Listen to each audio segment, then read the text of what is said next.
Hello dear exam comrades, প্রত্যেককে আরও একবার ওয়েলকাম এক্সাম কমরেডস ইউনিভার্সিটিতে।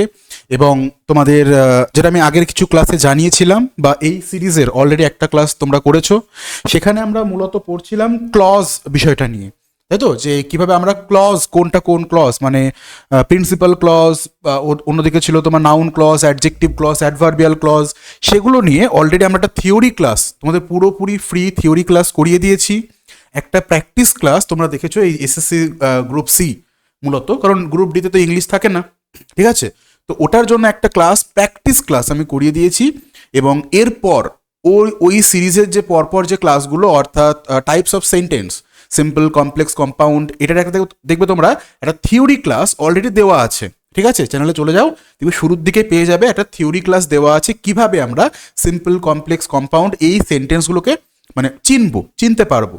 আর আজকের ক্লাসে মানে তারপর ওই ক্লাসটা দেখে নাও, তারপর আমরা ওটার যে প্র্যাকটিস সেই প্র্যাকটিসটা করব। আপাতত আমরা কি করছি, অন্যান্য যেসব প্রশ্নগুলো আসবে সেই প্রশ্নগুলো নিয়ে চলো কিছু এখানে ক্লাস করে নেওয়া যাক। তো আজকের আমাদের টপিক হচ্ছে কারেক্ট সেন্টেন্স আইডেন্টিফিকেশন। তো তোমরা জানো যে স্পট দ্য এরর বলে একটা বস্তু থাকে, মানে এক ধরনের প্রশ্ন থাকে যেগুলো আমাদের পরীক্ষায় আসে। একটা সেন্টেন্স দেওয়া থাকে, চারটে ভাগে ভাগ করা থাকে, তার মধ্যে আমাকে ভুল সেন্টেন্সটা খুঁজে বার করতে হয়। তো ওটা হচ্ছে এরর স্পটিং বা স্পট দ্য এরর। কিন্তু তোমাদের পরীক্ষায় এই এরর স্পটিং বিষয়টা একটু ঘুরিয়ে আসবে। সেটা কি? তোমাকে চারটে সেন্টেন্স দেওয়া হবে। কি বললাম? চারটে সেন্টেন্স দেওয়া হবে, দেখিয়ে দিচ্ছে এখানে। এই যে এরকম চারটে সেন্টেন্স দেওয়া হবে, মূলত একই সেন্টেন্সকে ওই মাঝে মাঝে একটু চেঞ্জ থাকবে, ঠিক আছে? এবং এর মধ্যে থেকে তোমাকে খুঁজতে হবে কোন সেন্টেন্সটা কারেক্ট, এবং মানে অবভিয়াসলি বাকি তিনটে ভুল থাকবে, একটা থাকবে কারেক্ট সেন্টেন্স।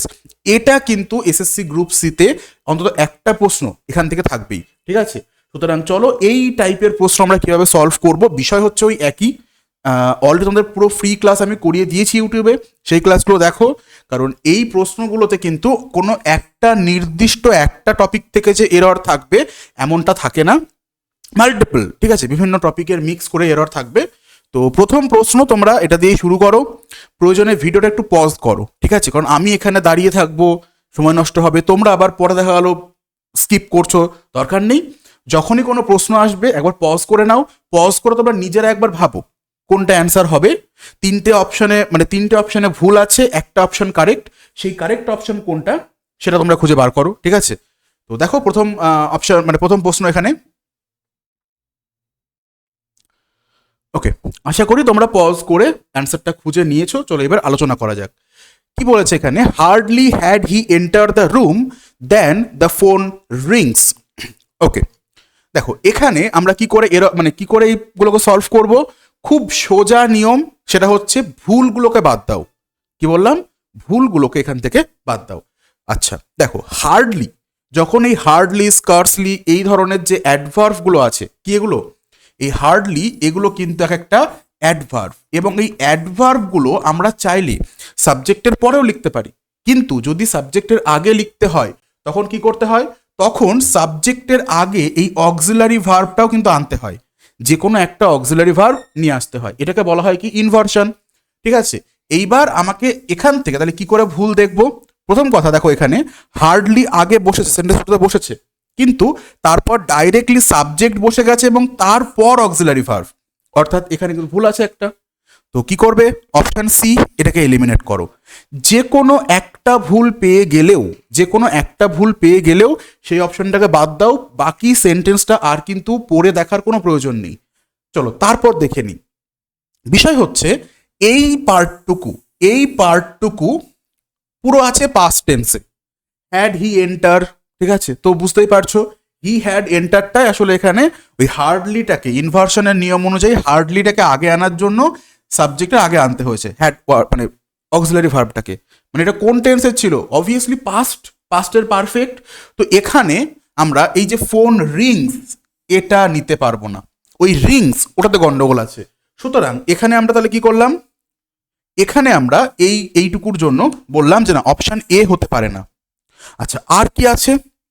আর কিভাবে ভুল খুঁজবো? ওখানে দু জায়গায় র্যাং আছে, ভালো কথা। হার্ডলির সাথে হোয়েন বসে আছে, এখানে আরো একটা ভুল আছে, হার্ডলির সাথে দ্যান বসে না। মনে রাখবে, আমি এখানে লিখে দিচ্ছি, হার্ডলি বা স্কার্সলি, হার্ডলি বা স্কার্সলির সাথে কিন্তু হোয়েন বসে, আর নো সুনার এর সাথে বসে কি দেন। ঠিক আছে, এই পেয়ার দুটো কিন্তু মনে রাখবে, হার্ডলি বা স্কার্সলি হলে সেখানে হোয়েন বসবে, নো সুনার থাকলে দেন বসবে, এটা কিন্তু ফিক্সড। সুতরাং এবার আমরা বলতে পারি যে এখানে দেন এটাও ভুল ছিল। চলো বাকিগুলো কি গন্ডগোল আছে, এই যে এখানে দেখো কি বলেছে, হ্যাড তো বসিয়েছে, কিন্তু হ্যাডের জন্য এর অক্সিলারি ভার্বটা কি হতে হতো, এটা হতে হতো V3। আছে কি V3 কি আছে? না, উত্তর হচ্ছে V3, এটা কিন্তু না। সুতরাং এখানে দেখো অপশন ডিটাও ভুল চলে আসলো, অর্থাৎ সঠিক উত্তর আমাদের জন্য কোনটা হবে, সঠিক উত্তর হবে অপশন বি। তো বুঝতেই পারছো সেন্টেন্সগুলো কিভাবে সলভ করব, আমি সেটা একবার বুঝিয়ে দিলাম। এরপর তোমরা নিজেরাই দেখো আরামসে সলভ করতে পারবে বাকিগুলো। নিয়ম একটাই, তিনটে সেন্টেন্সে ভুল থাকবে এই ধরনের প্রশ্নে, সেই ভুলগুলো আগে খোঁজো। সঠিক সেন্টেন্স খুঁজতে যেও না, সময় বেশি লেগে যাবে, কারণ ভুলগুলো খোঁজা সহজ। ঠিক আছে, দেখো আচ্ছা, এরপরেই নো সুনার দিয়ে একটা প্রশ্ন দেওয়া আছে, ভালো কথা। নো সুনারের ক্ষেত্রে আমি বলেছিলাম কি, হার্ডলি স্কার্সলি নো সুনার, এক্ষেত্রে সাবজেক্টের আগে একটা অক্সিলারি ভার্ব এখানে বসতে হতো, এবং মূলত এখানে কি বসে, হয় ডিড বসে, না হলে হ্যাড বসে। তো দেখে নাও, নো সুনারের পর কিন্তু কিছু এখানে বসেনি, অর্থাৎ এটা ভুল আছে। ভালো কথা, no sooner had the bell rang, হ্যাডের সাথে ভার্বের থার্ড ফর্ম বসে, কিন্তু এখানে কি বসেছে, এটা কিন্তু V2, রিং র্যাং রাং। তো এখানে কিন্তু এই V2 এটা বসতে পারবে না, অর্থাৎ অপশন বিতে ভুল আছে। No sooner had the bell rang then the students rushed out. চলো এটা আপাতত আমি মানছি একটা জিনিস, ঠিক আছে। এরপর নো সুনার, এখানেও দেখো এই যে হ্যাড, এই হ্যাডটাকে কি হতে হতো, এর আগে বসতে হতো, যেটা কিন্তু বসেনি, অর্থাৎ একটাই, অপশন ডিতেও ভুল। সঠিক উত্তর কোনটা হবে, অপশন সি। তো আজকের এই যে ক্লাস, যেটুকু আমরা এই ক্লাসটা কন্টিনিউ চলবে, তো সেখানে শুধুমাত্র এমসিকিউ সলভ করব না, এর পিছনে যে নিয়মগুলো ছিল সেই নিয়মগুলো কিন্তু আমরা একে একে দেখে নেব। ঠিক আছে, দেখো পরবর্তী সেন্টেন্স ওই হেডিং ওই একই, identify the grammatically correct sentence বা কারেক্ট সেন্টেন্স। অনেক সময় ভোকাব বেসড এরও থাকতে পারে, যেমন ধরে নাও তোমার হয়তো কোনো ওয়ার্ড পুরো উল্টো রকম মিনিং এর দেওয়া আছে, বা তোমার ওই ফ্রেজাল ভার্ব থেকে এরও থাকতে পারে। তো যাই হোক, চলো। He is one of those writers who has influenced modern critics. আচ্ছা, তোমরা পজ করে আগে একবার নিজেরা ভেবে নাও, আমি সাইডে সরে আছি, তোমরা পজ করে নিজেরা একবার ভেবে নাও, তারপর আমি এটাকে পুরো অ্যানালিসিস করে দিচ্ছি। দেখো এখানে আমরা রিলেটিভ প্রোনাউন, কি বললাম, আমরা রিলেটিভ প্রোনাউনের একটা নিয়ম শিখতে হবে। ঠিক আছে, এখানে কোনগুলো আছে রিলেটিভ প্রোনাউন, এই যে হু আছে রিলেটিভ প্রোনাউন। রিলেটিভ প্রোনাউনের নিয়ম কি, রিলেটিভ প্রোনাউনের নিয়ম হচ্ছে যার পাশে সে রিলেটিভ প্রোনাউনটা বসবে তাকে রিলেট করবে। অর্থাৎ এখানে হু বলতে এখানে রিলেট করছে কাকে, এই রাইটার্সকে। আমার প্রোনাউনের ক্লাসে সবকিছু ভালো করে বুঝিয়ে দেওয়া আছে, সেখান থেকে আমি ক্লাসটা একবার দেখে নেব যদি গন্ডগোল থাকে। এখন প্র্যাকটিসের সময় আমি একটু বলে দিচ্ছি, কিন্তু সে খুব ডেপথে গিয়ে থিওরি পড়ানো, বুঝতেই পারছো প্র্যাকটিস পসিবল না। সুতরাং এখানে যদি রাইটার্সকে রিলেট করে, অর্থাৎ আমি মনে মনে ধরে নেব এখানে আরো একবার রাইটার্স লেখা আছে। কি আছে, এখানে আরো একবার রাইটার্স লেখা আছে। তো যদি রাইটার্স থাকে, প্লুরাল নাম্বার, তারপরে হ্যাজ বসতে পারে না, অর্থাৎ অপশন এ ভুল। আর কোথায় আছে, এই যে এখানেও তাই, দেখো রাইটার্স হু এরপর হ্যাজ হতে পারে না, অর্থাৎ অপশন সিতেও ভুল আছে। এরপর খুব বেসিক মিস্টেক, আমরা জানি যে দোজ হচ্ছে প্লুরাল বোঝায়, যেটা আমরা বলি দ্যাট মানে কি, দ্যাট মানে হচ্ছে ওটা, এবং দোজ মানে ওইগুলো। তো ওইগুলো তারপরে কি করে রাইটার সিঙ্গুলার হতে পারে, এখানে বসে গেছে রাইটার সিঙ্গুলার, তার উপরেও আবার যদি এটা যদি সিঙ্গুলার হয় তাহলে এখানে ভার্ব কি হতো, সিঙ্গুলার হ্যাজ বসতো। অর্থাৎ এই পার্টটাতে কিন্তু পুরো গন্ডগোল পাকিয়ে রেখে দিয়েছে। ঠিক আছে, এটা একদমই ঠিকঠাক উত্তর না, অপশন বি উত্তর হবে। এটা হচ্ছে একদম দেখো পুরোপুরি ঠিকঠাক উত্তর। কি আছে, he is one of those writers who have influenced modern critics, who have influenced modern critics. ঠিক আছে, চলো নেক্সট কোশ্চেন আমরা দেখে নিই। কোশ্চেন নাম্বার 4, আইডেন্টিফাই, আচ্ছা ওটার পরে লাভ নেই, ঠিক আছে, ওই একই কারেক্ট সেন্টেন্স আইডেন্টিফাই করতে হবে। Each of the players have been rewarded, এইরকম একটা সেন্টেন্স দেওয়া আছে, তোমরা আবার পজ করে নাও, পজ করে নিয়ে ভাবো কোথায় এরর আছে, তারপর আমি বলে দিচ্ছি। দেখো বিষয় হচ্ছে যদি ওয়ান অফ, খাতায় প্রয়োজনে লিখে নেবে, one of, each of, either of, neither of, এরকম থাকে কিছু। ঠিক আছে, খুব ইম্পর্টেন্ট হচ্ছে যদি অফ ওয়ার্ডটা থাকে, ওয়ান, ইচ, আইদার, নাইদার, যদি এরপরে অফ ওয়ার্ডটা থাকে, মনে রাখবে তারপরের যে মানে নাউনটা বসবে সেই নাউনটা হবে কি, প্লুরাল, সেই নাউনটা হবে প্লুরাল, কিন্তু তারপরে ভার্বটা কি হবে, সিঙ্গুলার। এই নাউনটা প্লুরাল, কিন্তু এখানে সাবজেক্ট আসলে এই ইচ, এটাই হবে সাবজেক্ট। সাবজেক্ট ভার্ব এগ্রিমেন্টের ক্লাসে আমি এটাও পড়িয়ে দিয়েছি, প্রয়োজনে ক্লাসটা দেখে নেবে একবার। ঠিক আছে, তো এরপর দেখো তাহলে আমরা দেখতে পাচ্ছি যে আচ্ছা আপাতত সাবজেক্ট আমার এই প্রত্যেকটা ইচ, এইগুলো হচ্ছে সাবজেক্ট। যদি এইগুলো সাবজেক্ট হয়, ইচ হচ্ছে সিঙ্গুলার, তাই তো, ডিস্ট্রিবিউটিভ প্রোনাউন অর্থাৎ সিঙ্গুলার, ভার্ব এখানে প্লুরাল বসতে পারে না, এই দুটো সিঙ্গুলার আছে। ঠিক আছে, অর্থাৎ এই দুটো ভুল। আচ্ছা এরপর কি বললাম, যখনই ইচের পর অফ বসে যাবে তারপর যে নাউনটা বসবে সেটা হবে প্লুরাল, অথচ এখানে শুধুমাত্র প্লেয়ার দিয়েছে, অর্থাৎ এটাও হতে পারে না।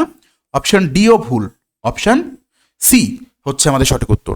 একদম সহজ প্রশ্ন, যারা মোটামুটি একটু কনসেপ্টগুলো ক্লিয়ার আছে তারা আরামসে এই প্রশ্ন উত্তর করতে পারবে।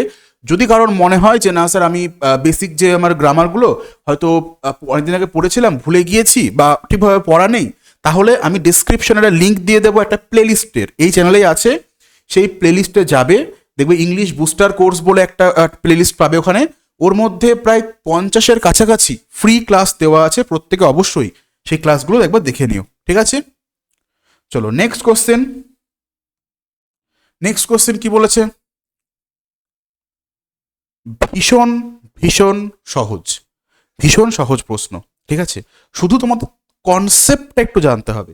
ভাই কনসেপ্টটা কি, কনসেপ্টটা হচ্ছে এটাই, এই যে কমিটি যে ওয়ার্ডগুলো আছে না, এই যে কমিটি যে ওয়ার্ডগুলো আছে এগুলোকে কি বলা হয়, এগুলো হচ্ছে কালেকটিভ নাউন, এগুলো হচ্ছে কালেকটিভ নাউন। যেমন জুরি অফ জাজেস, এইটা থেকে কিন্তু প্রশ্ন প্রচুরবার পরীক্ষায় এসেছে, বিভিন্ন পরীক্ষায় ঘুরিয়ে ফিরিয়ে, জানি না কেন এই জুরি ওয়ার্ডটা এক্সামিনারদের খুব পছন্দ। ঠিক আছে, ওটা যেন একবার বলেছে, কমিটি দিয়ে প্রশ্ন আগেও এসেছে।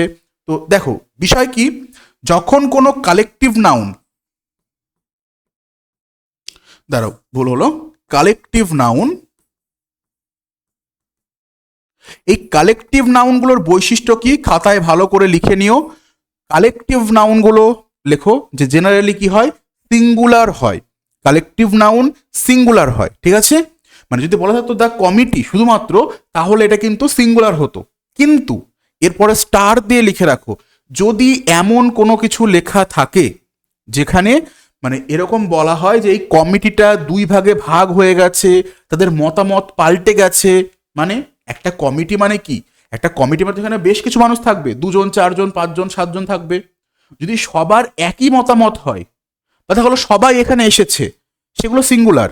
কিন্তু যখনই তাদের মতামত পাল্টে যাবে বা দেখা গেলো কমিটি অর্ধেক এসেছে এখানে, অর্ধেক অন্য জায়গায়, মানে অর্ধেক মেম্বার অন্য জায়গায় গিয়েছে, তখন আবার এই কালেকটিভ নাউনগুলোই কি হবে, হয়ে যাবে প্লুরাল। তো দেখে নাও দ্য কমিটি, এই যে ডিভাইডেড ওয়ার্ডটা দেখো আমি এখানে পেয়ে যাচ্ছি, ডিভাইডেড ওয়ার্ডটা এরকম কিছুটা ওয়ার্ড তোমাদের মেনশন করে দেবে, এবং মেনশন করা থাকলেই জানবে কমিটি ভাগ হয়েছে, অর্থাৎ এগুলো হয়ে গেল কি প্লুরাল নাম্বার। তো প্লুরাল যদি হয়ে যায় তাহলে কোনো সময় এই ইজ দুটো হতে পারে না, অর্থাৎ অপশন বি এবং অপশন ডি এই দুটোকে এলিমিনেট করো, অপশন বি এবং অপশন ডি এই দুটোকে এলিমিনেট করো। আচ্ছা, এরপর যদি এটাকে আমরা প্লুরাল নাম্বার ধরি তাহলে এটা নিয়ে আমাদের ভাবনা চিন্তা আর নেই। এই যে ইটস বসে আছে, যদি সিঙ্গুলার থাকতো কমিটি তখন ইটস বলতাম, কিন্তু যেহেতু কমিটি অলরেডি ভেঙে গেছে তখন আমরা আর ইটস বলবো না, তখন ব্যবহার করতে হবে কি, তখন ব্যবহার করতে হবে এই দেয়ার। তাদের ওপিনিয়নে তারা ভাগ হয়ে গেছে, ঠিক আছে, তাদের ওপিনিয়নে। 1 মিনিট দ্বারা ভিডিওটা মনে হয় আটকে গেছে।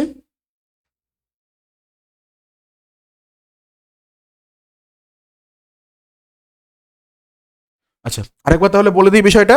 এই যে সিঙ্গুলার ভার্বগুলো প্রথমে এলিমিনেট করলাম এখানে, এরপর কি করলাম, এই যে ইটস লেখা আছে এই ইটসটা আমি বুঝতে পারছি হবে না, কেন, কারণ এখানে কমিটি একটা প্লুরাল নাউন হিসেবে কাজ করছে। চলো, অর্থাৎ একমাত্র সঠিক উত্তর কি হচ্ছে, অপশন এ। চলো তারপর কোশ্চেন নাম্বার 6। এবার একটু ফাস্ট এগোবো, আশা করি প্রত্যেকে বুঝতে পেরে গিয়েছো কিরকম প্রশ্ন আসছে, কিভাবে সলভ করতে হবে। তো দেখো ফটাফট দেখে নাও এবার কোনটা উত্তর হচ্ছে। আচ্ছা, এটা একটা খুবই ইম্পর্টেন্ট একটা চ্যাপ্টার, সেটা হচ্ছে কি সাবজাংটিভ মুড। এখন আবার এই চ্যাপ্টার থেকে আগে প্রশ্ন আসতো কম, এখন খুব বেশি আসছে বিভিন্ন এক্সামে, ঠিক আছে। তো তোমরা একটু সার্চ করে নেবে, আমি এটা নিয়েও ক্লাস করিয়ে দেবো। সেটা হচ্ছে কি প্রেজেন্ট সাবজাংটিভ।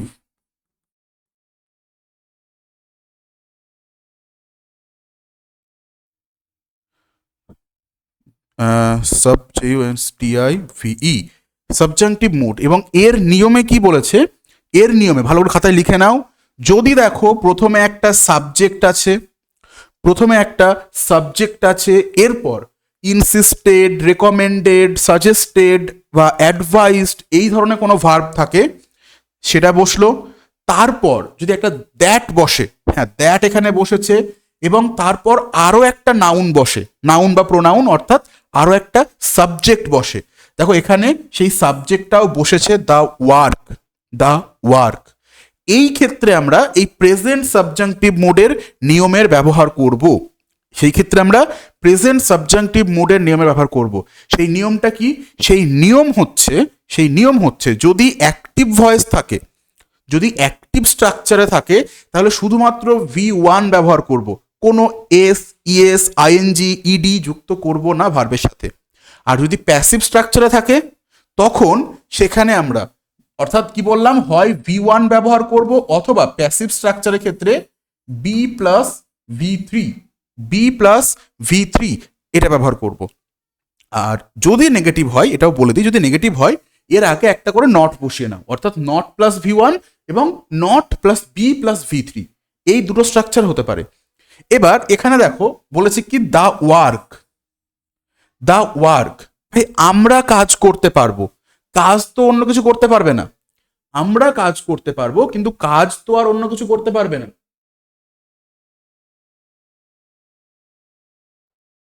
তাই না? কাজ নিশ্চয়ই অন্য কিছু করতে পারবে না। সুতরাং এই যে দা ওয়ার্ক আছে, বুঝতে পারছি এটা প্যাসিভের স্ট্রাকচারে আছে, কাজটাকেই যেন করা হয়। সে কি করলো, ইনসিস্ট করলো যেন কাজটা দ্রুত শেষ করা হয় বা দ্রুত করা হয়। অর্থাৎ এখানে আমরা কিন্তু এই যে is done, was done, should ডান এগুলো লিখবো না। সঠিক উত্তর হবে কোনটা, অপশন সি। অর্থাৎ এখানে এই ইজ ডান বসবে না, ওয়াজ ডান বসবে না, শুড ডান বসবে না, ঠিক আছে। একমাত্র কারেক্ট স্ট্রাকচার হচ্ছে বি, তারপরে V3, অর্থাৎ বি ডান, ঠিক আছে। শুনতে কেমন লাগতে পারে হয়তো তোমাদের, কারণ এর নিয়মটা আমাদের খুব একটা বেশি পড়ানো হয় না, সাধারণত এগুলো পড়ানো হয় না, সেজন্য একটু শুনতে একটু খটোমটো লাগতে পারে, কিন্তু সঠিক উত্তর এখানে এটাই হবে। চলো next, neither of the answers. একদম সেই শুরুতে একটা নিয়ম করেছিলাম আইদার দিয়ে, তাই তো, বা ইচ দিয়ে, সম্ভবত ইচ অফ এরকম ছিল। এখানে ছিল কি নাইদার, এখানে কি নাইদার। তো দেখো নিয়ম ওই একই, যদি নাইদারের পর অফ চলে আসে তাহলে এর পরের যে নাউনটা বসবে সে নাউনটা কি হবে, প্লুরাল হবে, এবং ভার্ব হবে কি সিঙ্গুলার। হ্যাঁ নাইদার অফ আছে, অর্থাৎ এখানে বুঝতে পারছি আমি এই ভার্বটা প্লুরাল হতে পারবে না, সিঙ্গুলার হবে। ওকে, এখানে দেখো দুটোই ভার্ব সিঙ্গুলার আছে কিন্তু এখানে নাউনটা প্লুরাল করেনি। এই নাউনটা প্লুরাল করেনি, অর্থাৎ এই দুটো অপশন ভুল। এইবার এখানে অফ বসানো নেই, অফ বসানো নেই। যদি আইদার নাইদার এরপরে অফ না থাকে তাহলে কি হবে, এর পরে যে নাউনটা বসবে সেটা সিঙ্গুলার হবে। অফ থাকলে প্লুরাল হবে, অফ না থাকলে সিঙ্গুলার হবে, এবং ভার্বও সিঙ্গুলার হবে সেই ক্ষেত্রে, ঠিক আছে। কিন্তু এখানে নাইদারের পর অফ বসায়নি, অথচ মানে নাউন করেছে কি প্লুরাল, অর্থাৎ অপশন ডিও সঠিক উত্তর না, অপশন সি আমাদের সঠিক উত্তর হবে, ঠিক আছে। এবং প্রত্যেককে আরো একবার মনে করিয়ে দিই, তোমরা কিন্তু প্রত্যেকে অবশ্যই ভিডিওটাকে পজ করবে, পজ করে আগে কমেন্টে অ্যান্সার করবে, ঠিক আছে। তোমার যেটা উত্তর মনে হচ্ছে সেটা কমেন্ট করবে, তারপর ভিডিওটা প্লে করবে। ক্লিয়ার? চলো next, identify the grammatically correct sentence. ওই একই বিষয় চলছে, চলো। এখানে আরো একটা ছোট্ট কনসেপ্ট তোমাদের শেখাবো, এখানে আরো একটা ছোট্ট কনসেপ্ট শেখাবো। সেটা কি? সেটা হচ্ছে, যদি দেখো উড র্যাদার আছে বা উড সুনার এ কথাটা আছে, ঠিক আছে, কিন্তু তার আগে একটা সাবজেক্ট থাকবে, তারপর এই উড র্যাদার থাকবে, এবং তারপর যদি আরো একটা সাবজেক্ট থাকে, ঠিক আছে, এটা হচ্ছে পাস্ট সাবজাংটিভ মোডের নিয়ম। যদি দেখো আগে একটা সাবজেক্ট উড র্যাদার বা উড সুনার, তারপর আরো একটা সাবজেক্ট, মনে রাখবে তারপরে সবসময় ভার্বের সেকেন্ড ফর্ম বসবে অথবা অয়ার বসবে, হয় V2 বসবে অথবা অয়ার বসবে। তাহলে এখানে দেখে নাও, আই উড র্যাদার একটা সাবজেক্ট পেলাম, উড র্যাদার পেলাম, আরো একটা সাবজেক্ট পেলাম, তাই তো, একটা সাবজেক্ট পেলাম, উড র্যাদার পেলাম, আরো একটা সাবজেক্ট পেলাম। সুতরাং সেই ক্ষেত্রে কি হবে, সেই ক্ষেত্রে আমরা বুঝতে পারছি যে এই ভার্বটা V1 বসতে পারে না, বা উইল লিভ এটাও বসতে পারে না। দুটোই অপশন বলেছিলাম, একটা হবে কি, হয় V2 বসবে অর্থাৎ শুধুমাত্র লেফট, অথবা যদি যদি সেই রকম সিনারিও হয় যে আমি এটা হতাম, তখন কি অয়ার বসবে। কিন্তু এখানে দেখো হ্যাড লিভ করা আছে, তার উপর আবার হ্যাডের পর লিভ হয় না কোনো সময়, V3 বসতো, অর্থাৎ এ সি ডি কোনোটাই ঠিক না। একমাত্র সঠিক উত্তর কোনটা? একমাত্র সঠিক উত্তর হচ্ছে অপশন বি, একমাত্র সঠিক উত্তর হচ্ছে অপশন বি। চলো নেক্সট কোশ্চেন, ফটাফট এবার প্র্যাকটিস করব। তোমার যেটা বলেছিলাম, অবশ্যই ভিডিওটাকে পজ করে আগে নিজে আমি সরে যাচ্ছি, নিজেরা দেখে নাও, আমি জাস্ট তাহলে ফটাফট অ্যান্সারগুলো করিয়ে দিচ্ছি। সেই আবার সেই নিয়ম, হার্ডলি, স্কার্সলি, নো সুনার, ওই একই নিয়ম চলে আসছে, ঠিক আছে। ইনভার্সনের রুল, ইনভার্সনের রুল মানেই সাবজেক্ট আগে বসতে পারে না, ঠিক আছে, আগে একটা অক্সিলারি ভার্ব আসবে, এই দুই জায়গায় সেটা আসেনি, অর্থাৎ অপশন বি এবং ডি কাটো। এরপর had we wrist, had we wrist, ঠিক আছে, কিন্তু দেখো এখানে কি বলেছিলাম, আচ্ছা স্কার্সলির সাথে হোয়েন বসবে, আর দেন বসে নো সুনারের সাথে, অর্থাৎ দেনে ভুল আছে, তো অপশন সিও যখন বাদ চলে যাচ্ছে, অপশন এ সঠিক উত্তর, তখন অপশন এ সঠিক উত্তর, ঠিক আছে। চলো নেক্সট কোশ্চেন, ভিডিওটা পজ করে নাও আর একবার, ভিডিওটা আরো একবার পজ করে নাও, তারপরে অ্যান্সার করো। ওকে, আমি সরে যাচ্ছি। কি বলেছে? আচ্ছা, ভালো প্রশ্ন, জেরান্ড ইনফিনিটিভ পার্টিসিপল চ্যাপ্টারের সাথে রিলেটেড একটা প্রশ্ন, ঠিক আছে। বিষয় হচ্ছে যখন ডিনাইড বলেছে না, এই ডিনাইড বলেছে, এরপর এরপর দুটো জিনিস বসতে পারে, কি, একটা হচ্ছে জেরান্ড ফর্ম, একটা হচ্ছে কি জেরান্ড ফর্ম, অর্থাৎ ডাইরেক্টলি V1 প্লাস আইএনজি ফর্মটা বসিয়ে দাও। He denied taking taking the document, সেটা ঠিক ছিল, কিন্তু এখানে টু হ্যাভ টেকেন এরকম কোনো স্ট্রাকচার আমাদের আসে না গ্রামাটিক্যালি, এটা কিন্তু ইনকারেক্ট স্ট্রাকচার। ভালো কথা, he denied that he has taken the documents, এটাও কিন্তু ভুল। কেন ভুল? কারণ এদিকে যখন মেইন ক্লজে অলরেডি পাস্ট টেন্স হয়ে গেছে, তখন এখানে কোনোদিনই প্রেজেন্ট টেন্স আসতে পারে না, কারণ এটা কি, এটা একটা সাবঅর্ডিনেট ক্লজ। আমি ক্লজ পেপারে পড়িয়েছিলাম না, মেইন ক্লজ, সাবঅর্ডিনেট ক্লজ, তো লিখে রাখো নিয়মটা। মেইন ক্লজে যখন এখানে V2 ফর্ম বসছে, তখন সাবঅর্ডিনেট ক্লজে কোনোদিনই এই প্রেজেন্ট টেন্স বুঝতে পারবে না, অর্থাৎ এটাও ভুল আছে। এবং টু টেকিং, এখানে এটাও ভুল, ঠিক আছে। টু টেকিং বলেও কিছু হয় না, হয় টু টেক হবে, না হলে শুধুমাত্র টেকিং হবে। অর্থাৎ এখানে দেখো বললাম কি, ডিনাইডের পর ডাইরেক্টলি দেখো V1 প্লাস আইএনজি ফর্মটা সেটা বসেছে, যদিও এখানে এটাকে বলা হয় পারফেক্ট পার্টিসিপল ফর্ম, ঠিক আছে। তো সেটা বসেছে কি হ্যাভিং টেকেন দ্য ডকুমেন্ট, ঠিক আছে। একমাত্র ঠিকঠাক উত্তর এখানে অপশন বি, এটাই পাচ্ছি আমরা। তারপর চলো কোশ্চেন নাম্বার 11।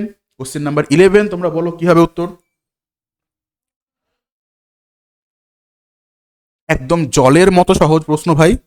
এখান থেকে যদি কারোর পরীক্ষায় এইরকম প্রশ্নটা আসে বা এই প্রশ্নটা আসে, আশা করি কারোর ভুল হবে না। আমরা জানি সিনিয়র জুনিয়র, তোমরা লিখে নাও প্রয়োজনে, senior junior superior inferior, senior junior superior inferior, এইগুলোর পর কোনো সময় এই কম্পেয়ার করার জন্য আমরা দেন মোর দেন এগুলো বসাবো না। কি বসবে? ডাইরেক্টলি বসবে টু, একমাত্র এটাই সঠিক উত্তর। অর্থাৎ এখানে দেন বসবে না, দেন বসবে না, উইথ বসবে না। একমাত্র সঠিক উত্তর কোনটা? অপশন বি, অপশন বি, ঠিক আছে। চলো একদম শেষের দিকে চলে এসেছি অলরেডি আমরা ক্লাসের। 15টা প্রশ্ন সলভ করব একদম ফাস্ট, ঠিক আছে। চলো তারপর the teacher along with his students, একদম সাবজেক্ট ভার্ব এগ্রিমেন্টের বেসিক লেভেলের প্রশ্ন একটা, সাবজেক্ট ভার্ব এগ্রিমেন্টের একদম বেসিক লেভেলের প্রশ্ন একটা। সুতরাং চলো সেটা আমাকে বলো। আমরা জানি এই যে অ্যালং উইথ, এই যে অ্যালং উইথ যেটা জায়গাটা আছে এটা কি? এটা কাজ করছে বা এটা একটা প্রিপোজিশন। যদি এটা প্রিপোজিশন হয়, এর পরের যে পার্টটা আছে অর্থাৎ এই পার্টটা, এটাকে আমরা বলি কি? Prepositional object, prepositional object. এবং আমরা জানি ভার্ভ আমরা চুজ করি কি? সাবজেক্ট অনুযায়ী, অর্থাৎ সাবজেক্ট হচ্ছে এই পার্টটা, সাবজেক্ট হচ্ছে এই পার্টটা। তো যদি এটাই সাবজেক্ট হয়, যদি এটাই সাবজেক্ট হয়, দ্য টিচার সিঙ্গুলার, অর্থাৎ আমি জানি ভার্বটাও আমার কি হবে? সিঙ্গুলার ভার্ব হবে। সুতরাং সেখানে অয়ার একটা প্লুরাল ভার্ব, আর একটা প্লুরাল ভার্ব, হ্যাভ একটা প্লুরাল ভার্ব, এর মধ্যে কিন্তু কোনোটাই ঠিকঠাক উত্তর হতে পারে না। অর্থাৎ অপশন এ, বি এবং অপশন ডি তে ভুল আছে। একমাত্র সঠিক উত্তর হচ্ছে অপশন সি, একমাত্র সঠিক উত্তর হচ্ছে অপশন সি। চলো next question. Identify the grammatically correct sentence. ওই বারবার পড়ে ফেলছো আগে, যাই হোক তোমরা বলো আগে, তোমরা ভিডিওটা পজ করে নিয়ে একবার চেষ্টা করো, তারপরে আমি বলে দিচ্ছি। ওকে, এখানে যে নিয়মটা কাজ হচ্ছে, যে নিয়মটা এখানে অ্যাপ্লাই হচ্ছে সেটা হচ্ছে, হয় আমরা জানি টু এবং টু, মানে টি ডাবল ও টু এবং টি সিঙ্গেল ও টু, এই দুটোর পেয়ার বসে, অথবা সো এবং দ্যাটের একটা পেয়ার বসে। ক্লিয়ার? এবং আরও একটা নিয়ম, হয়তো এখানে জানি না কাজে লাগবে কিনা, না এখানে কাজে লাগছে না।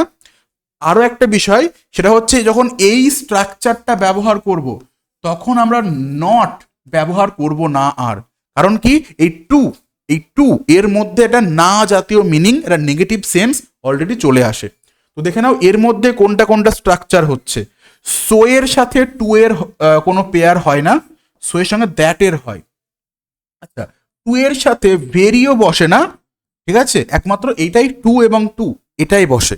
আচ্ছা, তারপরে টু টু এর সাথে কি করেছে? দ্যাট বসিয়ে দিয়েছে, এটাও হবে না। অর্থাৎ অপশন এ সঠিক উত্তর। দেখো এখানে এদিকেও টু আছে, টি ডাবল ও টু এবং টি সিঙ্গেল ও টু। অর্থাৎ he is too weak to lift the box. সে এতটাই দুর্বল, সে এতটাই দুর্বল যে কি করতে পারবে না? বাক্সটা তুলতে পারবে না। লিফট মানে এখানে কি? তোলা, বা এটার বাংলা বলতে গেলে সে ওই বাক্সটা তোলার পক্ষে ভীষণ দুর্বল, এটাই কিন্তু এখানে মিনিং আসছে, তাই তো? চলো তারপর কোশ্চেন নাম্বার 14, আজকের আমাদের সেকেন্ড লাস্ট কোশ্চেন, আজকের আমাদের সেকেন্ড লাস্ট কোশ্চেন। এবার দেখে নাও কি বলেছে। আচ্ছা, এই যে নো লেস দ্যান, ঠিক আছে তোমরা বলে নাও, আগে আমি বলি নো লেস দ্যান নিয়ে যে বিষয়টা, যদি নো লেস দ্যান কথাটা থাকেও, এটা নিয়ে একদম ঘাবড়াবে না। এটা হচ্ছে একটা অ্যাডজেক্টিভ ফ্রেজ, এটা একটা কি? Adjective phrase. কিন্তু আমাদের সাবজেক্ট কোনটা? এই যে 50 স্টুডেন্টস, এটা হচ্ছে সাবজেক্ট। তো সাবজেক্ট অনুযায়ী ভার্ব চুজ করো, সাবজেক্ট অনুযায়ী ভার্ব চুজ করো, এই পার্টটাকে নিয়ে একদম ঘাবড়াবে না। অর্থাৎ এখানে স্টুডেন্টস আছে, তো হ্যাজ বসতে পারে না। এখানে দেখো নো লেসের পর গন্ডগোলটা কি হচ্ছে বলছি। এখানে বাকি ঠিক ছিল, হ্যাভ হলে ঠিক উত্তর হতো, কিন্তু না, একটা ভুল পেলাম। No less than 50 students have applied, যারা মোটামুটি নিয়মগুলো ঠিকঠাক মনে আছে, আরামসে বুঝতে পারছো এটা উত্তর হবে, তবু একবার দেখে নিই। এখানে কি হচ্ছে দেখো, কোনো দেন, এই যে দেন ওয়ার্ডটা এখানে একটা বসতো, সেটা নেই। থাকলে এটাও ঠিকঠাক উত্তর হতে পারতো, যেহেতু নেই এটা কাটো। না, নো ফিউয়ার এভাবে কিন্তু বসে না, অর্থাৎ অপশন ডিও হবে না, অপশন বি সঠিক উত্তর। আজকের লাস্ট কোশ্চেন সেটা হচ্ছে কোশ্চেন নাম্বার 15, তোমরা দেখে নাও আর তোমরা অ্যান্সার করো। তার মধ্যে আমি এটুকু জানিয়ে রাখি, যদি কোনো ডাউট থাকে তাহলে কিন্তু অবশ্যই তোমরা কমেন্টে জানাবে, স্যার এই প্রশ্নের, এত নাম্বার প্রশ্নের এই পার্টটা বুঝতে পারলাম না, সেটা কিন্তু আমি অবশ্যই পরবর্তী ক্লাসে বা কমেন্টে তোমাদের রিপ্লাই করে বুঝিয়ে দেবো বিষয়টা, ঠিক আছে? চলো দেখো কি বলেছে, this is the most unique solution to the problem. আচ্ছা, কি বলবো, এটাও বলতে পারো সব থেকে ইউনিক একটা প্রশ্ন। কিরকম? এই যে ইউনিক কথাটা না, এই ইউনিক কথাটা এর আর কোনো কম্পারেটিভ বা সুপারলেটিভ ফর্ম হয় না। আমরা এভাবে বলতে পারি একটা, বা উল্টোভাবে বলতে গেলে এই ইউনিক কথাটাই একটা সুপারলেটিভ ডিগ্রি। এই ইউনিক শব্দটাই একটা সুপারলেটিভ ডিগ্রি, এর কোনো পজিটিভ বা কম্পারেটিভ ফর্ম হয় না। ক্লিয়ার? কারণ ইউনিক মানে কি, যে সবার থেকে আলাদা, সবার থেকে স্বতন্ত্র, তাকে আমরা ইউনিক বলবো। তো সবার সাথে কম্পেয়ার করে একজনকে আমি আলাদা বলছি, তো সুপারলেটিভের মতো আসছে না? একদম। আসলে এটাই সুপারলেটিভ ডিগ্রি, এর কোনো পজিটিভ বা কম্পারেটিভ ডিগ্রি হয় না। তো দেখে নাও, যদি এটা সুপারলেটিভ অলরেডি থাকে তাহলে তার আগে আমি কি আর মোস্ট লিখবো? আমরা কোনো সময় লিখি যে মোস্ট বেস্ট স্টুডেন্ট, এটা বলি না। মোস্ট লংগেস্ট জার্নি, এটা বলি না। অর্থাৎ যখন এটা অলরেডি সুপারলেটিভ, আর আমি মোস্ট বসাবো না। তারপরে ইউনিক মোস্ট, না এখানেও বা মোস্ট কেন বসাবো পরে, ঠিক আছে? এটা হলো, এখানেও দেখো তাই মোর ইউনিক বসিয়ে রেখেছে, না একদমই না। ইউনিক, স্কোয়ার, রাউন্ড বা সিলিন্ড্রিক্যাল, যদি এইরকম কোনো ওয়ার্ড পাও, জানবে সেগুলো মানে অলরেডি ওরা সুপারলেটিভেই আছে, ওর আগে মোর, মোস্ট এগুলো কিছু বসাবে না। অর্থাৎ আজকের আমাদের যে লাস্ট কোশ্চেন ছিল, সেখানে সঠিক উত্তর কোনটা? সঠিক উত্তর হচ্ছে option B, this is the unique solution to the problem. This is the unique solution to the problem. Clear? এবং হ্যাঁ, ইউনিকের আগেও এখানে চেষ্টা করবে ওই, মানে কি বলবো, এ বা অ্যানটা একটু অ্যাভয়েড করার। হলে তেমন হলে এ বসবে, কারণ ইউ উচ্চারণ হচ্ছে, যদি কোনো সময় বসেও, কিন্তু জেনারেলি এখানে কিন্তু দা বসে, কারণ বলছে না সুপারলেটিভ ডিগ্রির মতো কাজ করে, অর্থাৎ এখানে কিন্তু দা বসে। ঠিক আছে, তো চলো আজকের ক্লাস তাহলে আমি এখানেই শেষ করছি। তোমরা যারা WBSSC গ্রুপ সি এর প্রিপারেশন নিচ্ছ, সি বা ডি এর প্রিপারেশন নিচ্ছ, তো তাদের জন্য বলছি এই কমপ্লিট সিরিজটা চলছে, পরপর প্রচুর ক্লাস এখানে আসছে, তোমাদের পরীক্ষা পর্যন্ত ক্লাস চলবে। তো প্রত্যেকে চ্যানেলটাকে ফলো রাখো, ঠিক আছে, সেখানে করে লাইক করে দাও। এবং দেখো ডিসক্রিপশনে কিছু টেলিগ্রাম চ্যানেলের লিঙ্ক আছে, চাইলে ওখানে জয়েন হতে পারো। একটা হোয়াটসঅ্যাপ গ্রুপের লিঙ্ক থাকবে, ইংলিশেরই ডাউট সলভিং গ্রুপ, তোমরা ওখানে জয়েন হতে পারো ডিসক্রিপশনের লিঙ্ক থেকে, ঠিক আছে। এবং ওখানেও যদি কোনো প্রশ্ন নিয়ে কোনো ডাউট থাকে ওখানে পোস্ট করবে। অনেকে আছে দেখবে হয়তো তারাই, যারা আদার্স অ্যাসপিরেন্ট, তারাই তোমার ডাউটটা সলভ করে দিচ্ছে, না হলে আমরা তো আছি, পরে সেটার উত্তর দিয়ে দেবো, ঠিক আছে। তো চলো, অল দ্য বেস্ট প্রত্যেককে। আজকের ক্লাসটা এখানেই শেষ করছি।